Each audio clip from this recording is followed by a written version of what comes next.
ശരി, ഡി ബിനോയാണ് വിവരങ്ങൾ നൽകിയത്. ഇപ്പോൾ മന്ത്രി എം ബി രാജേഷും ദേവസ്വം മന്ത്രി വി എൻ വാസവനും മാധ്യമങ്ങളെ കാണുകയാണ്. കൊണ്ടുവന്ന 4 അടിയന്തര പ്രമേയം 6 ദിവസത്തിനുള്ളിൽ ഈ സഭ ചർച്ച ചെയ്തു. 17 അടിയന്തര പ്രമേയങ്ങൾ ഈ നിയമസഭയുടെ കാലയളവിൽ സഭ നിർത്തിവെച്ച് ചർച്ച ചെയ്തു. ചരിത്രത്തിൽ ഏറ്റവും കൂടുതൽ അടിയന്തര പ്രമേയം ചർച്ച ചെയ്ത സഭയാണ്. അതിന് ധൈര്യം കാണിച്ച ഗവൺമെന്റാണ് ഇപ്പോഴുള്ളത്. ഇപ്പം നമ്മൾ കാണുന്നത് ആത്മവിശ്വാസത്തോടുകൂടി ഏത് വിഷയവും ചർച്ച ചെയ്യാൻ അതിന് സന്നദ്ധത കാണിക്കുന്ന ഗവൺമെന്റും ചർച്ചയിൽ നിന്ന് ഒളിച്ചോടുന്ന പ്രതിപക്ഷവുമാണ്. ഇപ്പൊ ചർച്ചയിൽ തോറ്റതിന് നടുത്തളത്തിൽ എന്നതാണ് ഇപ്പോൾ പ്രതിപക്ഷത്തിന്റെ രീതി. അങ്ങാടിയിൽ തോറ്റതിന് അമ്മയോടെന്ന് പറയുന്നത് പോലെ ചർച്ചയിൽ തോറ്റതിന് നടുത്തളത്തിൽ. ഇതാണ് പ്രതിപക്ഷം സ്വീകരിക്കുന്ന സമീപനം. ഈ സഭാ സമ്മേളനം ആരംഭിച്ച ശേഷം എന്തെല്ലാം നാടകങ്ങൾ പ്രതിപക്ഷം പയറ്റി നോക്കി. 2 പേരെ സത്യാഗ്രഹം ഇരുത്തുന്നതായിട്ട് പ്രഖ്യാപിച്ചു. അത് പോലീസ് നയമാകെ മാറ്റണം എന്നാവശ്യപ്പെട്ടുകൊണ്ടാണ്. ഇപ്പോ പോലീസിലെ പ്രശ്നങ്ങളെല്ലാം ഉന്നയിച്ചുകൊണ്ടാണ്. സത്യാഗ്രഹം ഇരുത്തുന്ന കാര്യം സഭയിൽ പ്രഖ്യാപിച്ചു, പുറത്തും പ്രഖ്യാപിച്ചു. സത്യാഗ്രഹം ഇരുന്ന 2 പേര് ആരും അറിയാതെ ഇപ്പൊ തിരിച്ച് സഭയിൽ വന്നിരിക്കുന്നുണ്ട്. എന്തടിസ്ഥാനത്തിൽ നിർത്തി, എന്തടിസ്ഥാനത്തിലാണ് അവരെ തിരിച്ച് സഭയിൽ വന്നത് എന്നതൊന്നും പ്രതിപക്ഷ നേതാവ് ഇതുവരെ വ്യക്തമാക്കിയിട്ടില്ല.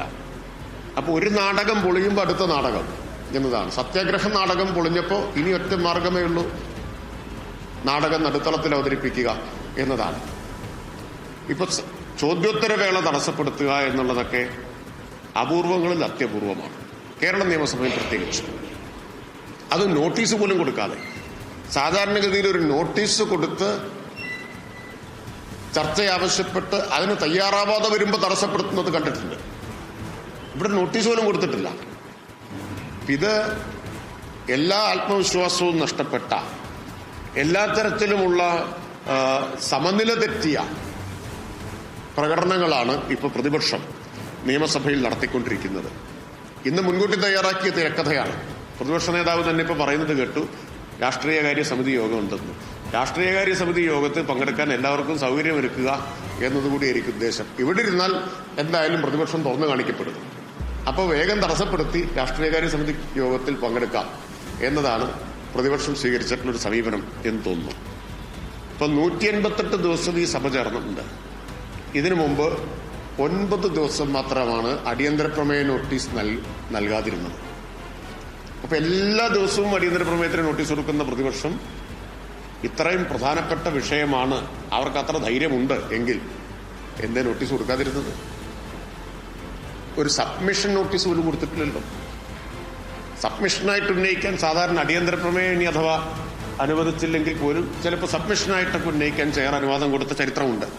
അതുപോലും കൊടുത്തിട്ടില്ലല്ലോ. അപ്പൊ കാര്യങ്ങൾ വളരെ വ്യക്തമാണ്. ഈ പ്രതിപക്ഷത്തിന്റെ ആവശ്യം ഒരു പുകമറ ഇങ്ങനെ നിർത്തുക എന്നതാണ്.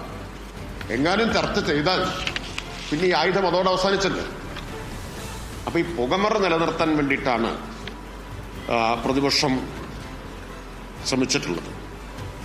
ഇതാണ് എനിക്ക് ആമുഖമായിട്ട് ഇവിടെ പറയാനുള്ളത്. ഇത്രയും കാര്യങ്ങൾ ആമുഖമായിട്ട് പറയാനുണ്ട്.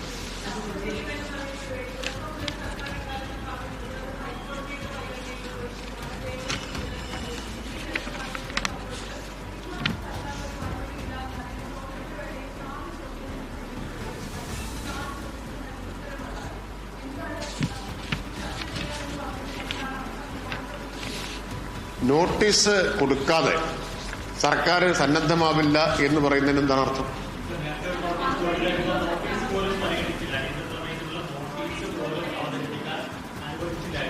അത് കൊടുത്തത് എന്നാ? സെപ്റ്റംബർ 19-നാണ്. പുതുതായിട്ട് എന്തെങ്കിലും ഉണ്ടെങ്കിൽ അതിനുശേഷം ഒരു സഭയിൽ സഹകരിച്ചല്ലോ.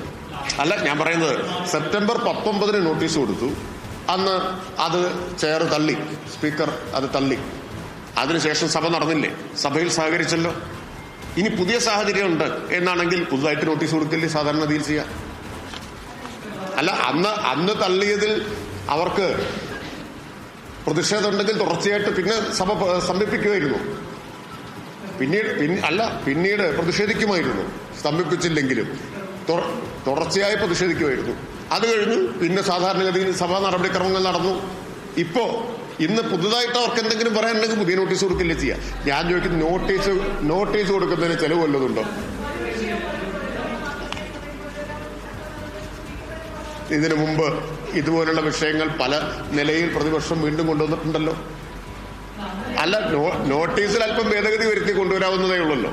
നോട്ടീസിൽ ഭേദഗതി വരുത്തി അതെല്ലാ പ്രതിപക്ഷവും ചെയ്തിട്ടുണ്ട്. ഞങ്ങൾ പ്രതിപക്ഷത്തിരുന്നപ്പോഴും ചെയ്തിട്ടുണ്ട്, അവർ പ്രതിപക്ഷത്തിരുന്നപ്പോഴും ചെയ്തിട്ടുണ്ട്. അല്ല, അവർക്ക് ആത്മവിശ്വാസം ഉണ്ടായിരുന്നെങ്കിൽ അവരെന്ത് ചെയ്യും? ഏതെങ്കിലും ഒരു നോട്ടീസ് കൊടുത്തിട്ടല്ലേ പ്രതിഷേധം കൊണ്ടുവരിക.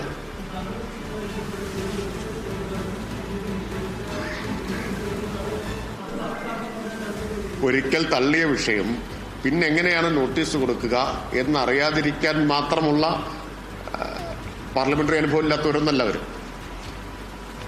അവർ നേരത്തെ കൊണ്ടുവന്നിട്ടുണ്ട് പലതും.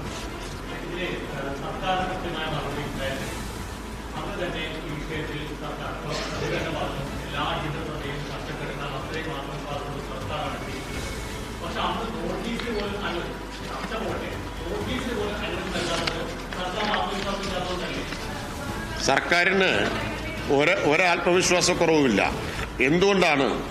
അന്ന് കോടതി സർക്കാരിന്റെ മുമ്പിൽ ഒരു ഉത്തരവിട്ടിരുന്നു. കോടതി